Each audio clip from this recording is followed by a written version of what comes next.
Professor की नियुक्ति होनी चाहिए तो एग्जाम के तहत होनी चाहिए। यूपीएससी की तरह एक आयोग बनाया जाए जो सारे प्रोफेसर की नियुक्ति करे। ये सब भाई भतीजावाद और आरएसएस का कैडर, और ये हमारे यहाँ तो पर्ची चल रही है भाई, ये सब बंद होना चाहिए। हमारे यहाँ एक बड़े हिंदी के विद्वान हैं, अब ये हमारे यूपी के हुआ करते थे, जेएनयू में प्रोफेसर थे, हिंदी के बड़े विद्वान थे, जो लोग हिंदी की दुनिया के वो समझ जाएंगे। जेएनयू और जेएनयू बनाने में उनका बड़ा योगदान था। उनके भाई पीएचयू के प्रोफेसर थे। अब सुनना एकेडमिया के क्या होता है।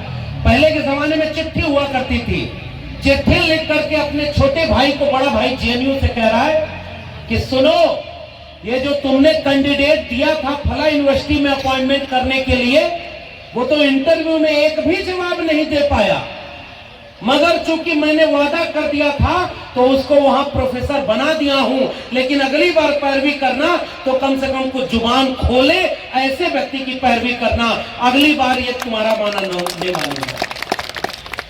ये खुलेआम रिकॉर्ड है, मैं नाम नहीं ले रहा हूं, इशारे में आप समझ जाएंगे।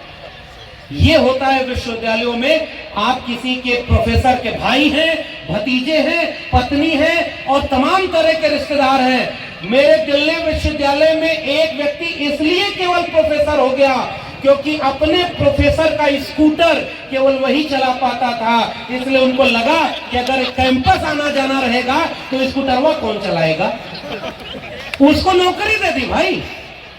ये हाल है एकेडमिया का और शिक्षा व्यवस्था का। और इसलिए मैं आपसे वो किस्सा कहना चाहता हूं, ये पूरी की पूरी शिक्षा व्यवस्था बर्बाद हो रही है।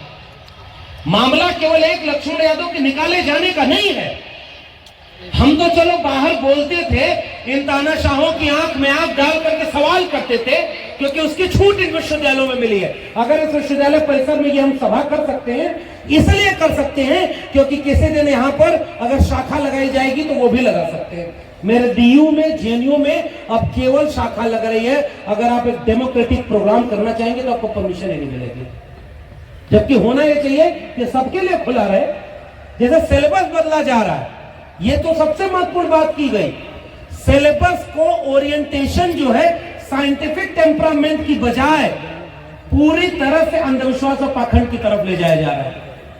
कुछ दिनों बाद का एक सिलेबस नैतिक शिक्षा की कक्षाओं में एक किताब के रूप में आएगा, जिसका पहला चैप्टर एक ऐसे व्यक्ति पर होगा जो काला पानी की सजा पाने के लिए जब जेल में थे तो रात में एक बुलबुल आती थी और उससे पूरा भारत घूम लिया करते थे। पहचान रहे ना मैं किसकी बात कर रहा हूं? बुलबुल से पूरा भारत घूमते थे। ये आपके सिलेबस में पढ़ाया जाएगा। अगली बार जब अगला चैप्टर खोलेंगे तो उसमें पता चलेगा कि एक बच्चा बचपन से इतना प्रतिभाशाली था कि नाली के गैस से चाय बनाया करता था। यह सिलेबस में होगा भाई, क्योंकि वो देवी देवता के अवतार बना दिए जाएंगे ना। सिलेबस ऐसा बदला जा रहा है और हम आपको दस्तावेज के साथ कह रहे हैं, हरियाणा सरकार, महाराष्ट्र की और मध्य प्रदेश सरकार के प्राथमिक स्कूलों के सिलेबस को देख लीजिएगा। सिलेबस अगर बदला जाएगा तो साइंटिफिक टेम्परामेंट कहां जाएगा? फिर आपका भी बच्चा कहेगा कि बादल आ गया है, अब रडार काम नहीं करेगा, अब जो है मिसाइल छोड़ देनी चाहिए। ये आपके देश की शिक्षा व्यवस्था के साथ हो रहा है। सिलेबस बदलने के लिए ये सारी चीज हो रही है। सेल्फ फाइनेंस कोर्स बन रहे हैं, स्कूल कॉलेज विश्वविद्यालय। हमारे यहाँ तो जन आंदोलनों में नारा लगाया जाता था ना भाई, रोटी कपड़ा सस्ती हो, दवा पढ़ाई मुफ्ती हो। तो नारा क्या लगता था कि शिक्षा पर जो खर्चा हो बजट का 10वां हिस्सा हो। और आपको जान के आश्चर्य होगा कि हर साल शिक्षा का बजट कम किया जा रहा है, शिक्षा का पैसा किसी और चीज पर खर्च किया जा रहा है। इसलिए मैं आपसे कहने आया हूं कि लड़ाई बहुत लंबी है और तमाम लोग इस देश को, अगर शिक्षा बर्बाद हो जाएगी तो अपने आप कई तरह के फायदे उन्हें मिलेंगे। सस्ता श्रम मिलेगा, क्योंकि लोग पढ़े लिखे नहीं होंगे तो मजदूरी करने के लिए चुपचाप कोई भी काम करने को तैयार होंगे। तो उद्योगपति का सबसे बड़ा फायदा यह है कि अनपढ़ कुपढ़ भीड़ हो तो चुपचाप 10,000 5,000 में आप नौकरी करने को तैयार हो जाएंगे। और अगर शिक्षित होंगे तो आप कहेंगे ना कि पीएचडी की डिग्री लेकर कोई पकौड़ा बेचना रोजगार नहीं हो सकता, हमारी काबिलियत के मुताबिक हमें रोजगार देना होगा। तो जब ये सवाल आप पूछेंगे तो शिक्षा आपके सामने बाधा हो। तो इसलिए नेता और तमाम तरह के उद्योगपति मिलकर के शिक्षा को बर्बाद कर रहे हैं, स्कूल कॉलेज को बर्बाद कर रहे हैं। और एक किस्सा मैं अपनी क्लास का सुनाना चाहता हूं। और इस बात को आखिरी बात कह करके फिर हम आगे की योजना बताकर आपसे विदा लेंगे। मेरी क्लास में एक विद्यार्थी था, वो पीछे कोने बैठा रहता था और हर क्लास में सोता था। 3-4 दिन मैंने उसको टोका कि तुम सो क्यों रहे हो, वो चुपचाप जाग जाए। एक दिन मैं उसके पास गया और मैंने कहा कि तुम रोज क्यों क्लास में सोते हो, तो उसके आंख भर आए। तो मैंने कहा कि यहां बताने लायक कोई बात नहीं है, तो उसने कहा नहीं, पटना के लोगों, शिक्षा व्यवस्था से जुड़े हुए लोगों, इसको आपसे बेहतर कोई नहीं समझेगा, हमसे बेहतर कोई नहीं समझेगा, इसलिए किस्सा आपको कहना चाहूंगा। उस बच्चे से मैंने कहा कि क्लास के बाद तुम बाहर आकर मुझसे मिलना। और जब उस बच्चे ने बाहर आकर के हाथ जोड़ करके कहा कि सर अब कभी नहीं सोऊंगा क्लास में, मैंने कहा छोड़ दो ये बात, तुम सोते क्यों हो ये बात बताओ। तो उसने कहा कि सर अब कल से नहीं सोऊंगा, लेकिन बता नहीं सकता। मैंने कहा बताना पड़ेगा। तो उसने कहा कि सर किसी से कहिएगा मत, मैं जब यहां से लौट कर जाता हूं तो 2 बजे से 10 बजे तक मैं पिज्जा डिलीवरी का काम करता हूं। और सुनिए उसके आगे के वो पूरा किस्सा, मैं पिज्जा डिलीवरी का काम करता हूं साइकिल से दिल्ली में, और उसके बाद 10 बजे जब लौटता हूं तो केवल 3 बजे तक सो पाता हूं।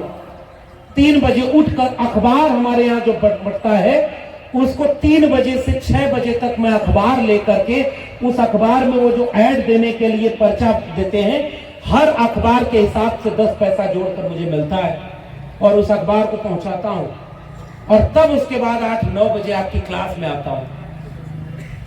इसलिए मैं रात में सो नहीं पाता, तो दिन में मुझे नींद आ जाती है क्लास में, लेकिन आपकी क्लास छोड़ना नहीं चाहता। ये सोचता हूं कि कुछ तो कान में पड़ेगा, क्योंकि अगर मेरी पढ़ाई छूट गई सर तो मेरे पूरा परिवार बर्बाद हो जाएगा।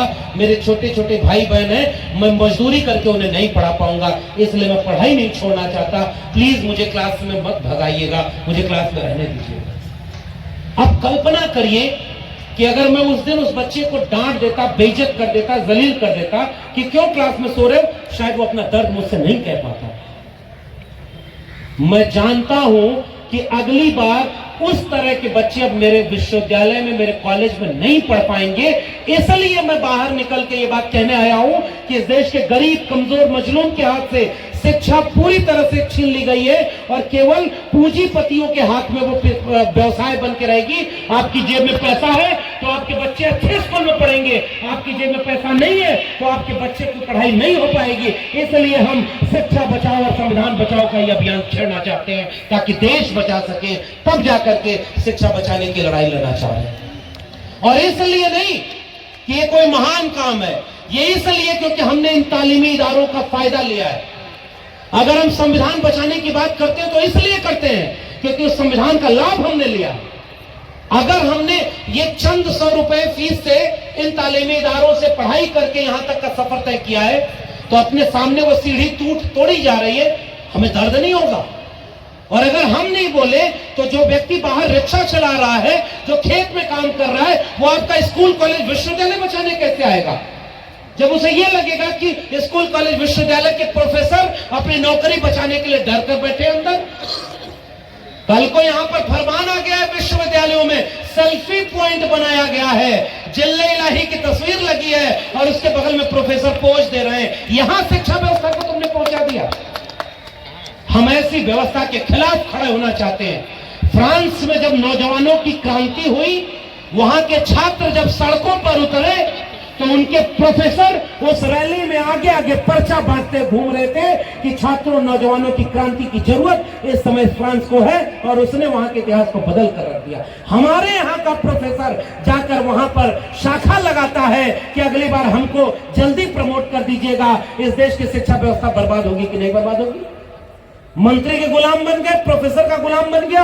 एक प्रोफेसर अपने प्रिंसिपल की चापलूसी करता है क्योंकि वो चोरी करता है, क्लास की चोरी, सिलेबस की चोरी, और चुपचाप सब चोर एक दूसरे को मिला करके अपनी चोरी छुपा रहे। इसलिए हम ये कहना चाहते हैं, इसे नौजवान और छात्र ही बचा सकते हैं इस देश को, और ये आखिरी वक्त है जब शिक्षा को बचाने जैसी कोई गुंजाइश भी बची है।